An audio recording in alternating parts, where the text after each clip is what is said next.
शिक्षण संस्थेच्या विश्रामबाग शिक्षण संस्थेचे अध्यक्ष लाडसाहेब व विश्रामबाग शिक्षण संस्थेच्या संचालिका व शाळा अधीक्षिका माननीय डॉक्टर सौ लाड मॅडम प्रथम यांना माझा नमस्कार। आज 8 जानेवारी हा लाड सरांचा जन्मदिवस। काही माणसं ही वादळी असतात तर काही माणसं ही वादळ निर्माण करतात। काही माणसं ही वादळी असतात तर काही माणसं ही वादळ निर्माण करतात, तर काही माणसं ही आलेली वादळ स्वतःच्या अंगावर घेऊन इतरांचं कल्याण नंददीपासारखं आयुष्यभर पेलवत असतात।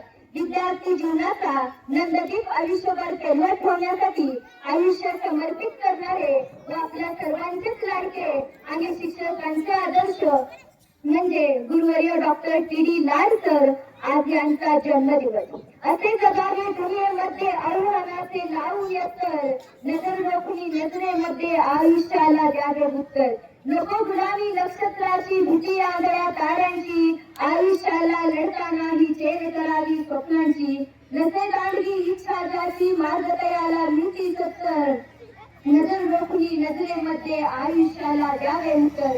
अशीच अगदी मनाने संस्कार असणारे गुरुवर्य डॉक्टर टी.डी. लाड सरांच्या कार्याचा मी तुम्हाला थोडक्यात परिचय करून देते। घराघरात क्रांतीची विजय पेरलेल्या अशा या कुंडलगावी सौ कृष्णाबाई धोंडीबा लाड आणि श्री धोंडीबा अब्दुल लाड यांचे शेतकरी कुटुंब आहे।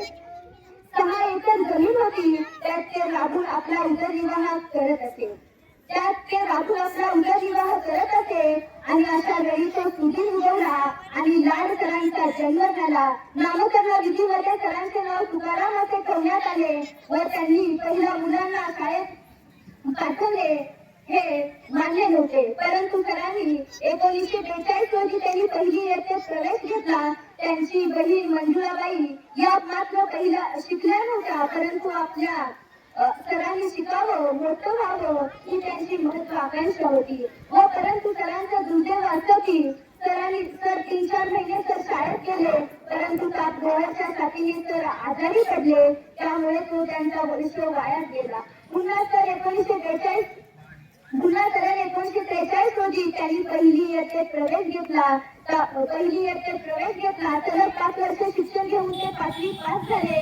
7वीत आले दरम्यान सोनाबाईचे लग्न ठरले। सोनाबाई या आधी म्हशी राखण्याचं काम करत होत्या, त्यांचं लग्न ठरल्यानं आता म्हशी कोण राखणार असा प्रश्न दादांना पडला। वडिलांना पहिला दादा असे म्हणत, त्यामुळे दादा जसं सांगतील तसं वागणं हे सरांना क्रमप्राप्त होतं। दादांनी सांगितल्याप्रमाणे सरांनी शाळा बंद केली आणि त्यांचा म्हशी राखण्याचा हा दिनक्रम सुरू झाला। अशा प्रकारे सरांच्या शिक्षणात खंड पडला।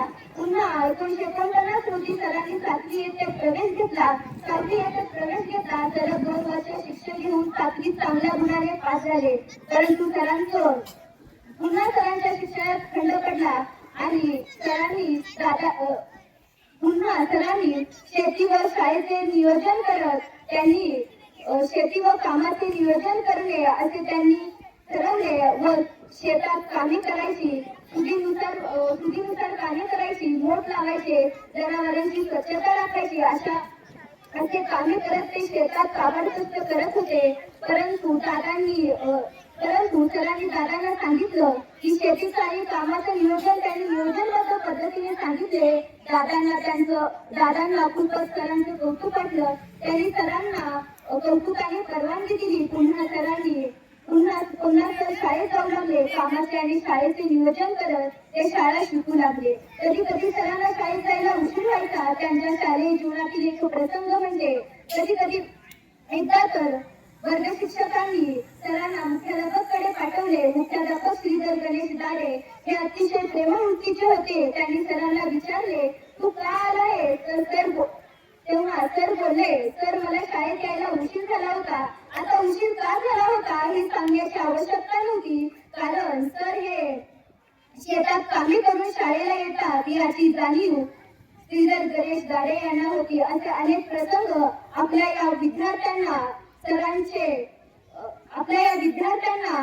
प्रेरणादायी ठरतात। 11वी SSCचे त्यांचे वर्ष सुरू झाले या महत्वाच्या शैक्षणिक वर्षात दादांना गड्यांवर अवलंबून राहावे लागले, परंतु त्याच वेळी गोवामुक्ती लढा सुरू झाला. पोर्तुगीज पोलीस मोर्चावर लाठीमार करत अनेक जण जखमी झाले. मध्य प्रदेशातील हिरवे बुंदींचा मृत्यू झाल्याची बातमी ऐकताच लाडसरांनी केसरी वर्तमानपत्राने फंड गोळा करण्याचे आवाहन केले. केसरी या वृत्तपत्राने सरांच्या नावातही कामाची नोंद घेतल्याचा अनुभव आल्याने सामाजिक कार्यात रस निर्माण झाला. सतत काहीतरी करत राहणं, धडपडत राहणं हा सरांना छंद जडला होता. 23 एप्रिल रोजी सांगलीवर त्यांनी कलेक्टर ऑफिसवर मोर्चा काढला. हा मोर्चा माधवनगरातून सुरू असताना त्यांना अटक झाली व नंतर ते गावात आले व शेतातली कामे करू लागले. शेतातली कामे करत असताना गावातील लोक त्यांना नव्या पिढीचे नेतृत्व या नजरेने सर त्यांच्याकडे पाहत होते. शिवाजी कॉलेज येथे त्यांनी फी भरून कमवावं शिवाय योजनेत सहभागी झाले. नाईट हायस्कूलची स्थापना केली. गावात इंग्रजी शाळा निघणार यांचा गावकऱ्यांना फार आनंद होता. गावामध्ये चोऱ्या माऱ्या, हाणा माऱ्या व त्याच प्रकारे सुपारी घेणे हे प्रकार सरास चालत होते. मुलांना शिस्त कशी लागणार याचा प्रश्न सरांच्या समोर होता, परंतु मुलांना काम लावणे हे अजिबात सरांना पटत नव्हते. कोणतेही काम प्रथम आपण करायचे ही सरांची विचारसरणी होती. कच्च्या विद्यार्थ्यांना सरांनी मार्गदर्शन केले. शाळेतील कच्च्या मुलांना मार्गदर्शन केले आणि किल्ल्याच्या मैदानात सरांनी लाठी, जंबिया, भार, तलवार यांसारखे शिक्षण दिले. त्यांनी पालकांना परस्पर ताकीद दिली होती की कोणीही मुलांना मारू नये. अशा प्रकारे ग्रामसफाईचे प्रयोग त्यांनी पुढे चालू केले. एका एकादशी दिवशी भजनी मंडळात तर चहा वाटप करायचे आणि चौकशी व्हायचे काम करत असताना एक 2-3 माणसाने सरांना विचारले, सर तुम्ही हलके कामे करू नका. त्यावेळी सर म्हणाले, अरे तुम्ही दिवसभर राबता आणि पोटाच्या सजीसाठी काबाड कष्ट करता तर आणि रात्रभर जागून भजन कशासाठी म्हणता. तेव्हा ते 3-4 लोक म्हणाली, सर हे तर पुण्याईचं काम आहे. परंतु त्यावेळी सर काय म्हणाले असतील. सर म्हणाले की मला तर भजन येत नाही, परंतु मी तुमची सेवा केल्यानं मी माझ्या पुढल्या जन्माची पुण्याई साठवत आहे. असे अनेक प्रसंग हे अविस्मरणीय आहेत. चुकलेल्यांना दाखवला नवा मार्ग व साऱ्या गावाला शहाणं केलं ते म्हणजे गुरुवर्य डॉक्टर टी.डी. लाडसर यांना पुन्हा एकदा अभिवादन करते. आणि बहादूरवाडीमध्ये सरांचा निरोप समारंभ झाला. ते सांगलीत आले. 21 जानेवारी 1993 अखेर सांगलीमध्ये नोकरी करताना वयाची 58 वर्ष पूर्ण झाल्यामुळे त्यांनी सेवेमध्ये निवृत्ती स्वीकारली. परंतु निवृत्तीनंतर काय करायचं हा प्रश्न प्रत्येकासमोर असतो. परंतु 1974 साली रोवलेल्या या छोट्याशा रोपट्याचं वटवृक्षात रूपांतर ज्यांनी केलं ते म्हणजे गुरुवर्य डॉक्टर टी.डी. लाडसर. त्यांनी विश्रामबाग शिक्षण संस्थाची त्यांनी धुरा सांभाळली. या नभाने या भुईला दान द्यावे माती तुझे चैतन्य गावे. कोणते पुण्य अशी येते पडाला जोंधळ्यांना चांदणे लघुन जावे. या उदात विचाराप्रमाणे विश्रामबाग शिक्षण संस्थेचे अध्यक्ष व विश्रामबाग शिक्षण संस्थेच्या संचालिका व शाला दीक्षिका माननीय सौ डॉक्टर लाड मॅडम व गुरुवर्य डॉक्टर टी.डी. लाडसरांच्या पुण्याईने आपल्या आणि तुमच्या अंगणात ज्ञानाचा सडा शिंपणारी ही विश्रामबाग शिक्षण संस्था अनेक क्षेत्रामध्ये भरारी घेत आहे. तर मी शेवटी जाता एवढेच म्हणू इच्छिते, आयुष्याच्या प्रत्येक उतरणीला हळूहळू उदरे असावे. चालता पायामध्ये बळ तेवढे जपत राहावे. कर्तृत्वाची उंची तुमच्या अंबर संगी असावी. आठवणीच्या प्रत्येक वळावर तुमचे नाव सदैव झळकत राहावे.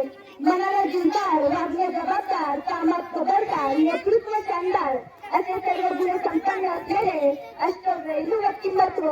कर्तृत्वाचा मार्ग ज्यांनी शेवटपर्यंत सोडला नाही, माणुसकीचा धडा ज्यांनी आटू दिला नाही, अशा महान आदर्श व्यक्तिमत्वाला मी कोटी प्रणाम करते. वैते थांबते. जय हिंद, जय महाराष्ट्र. धन्यवाद.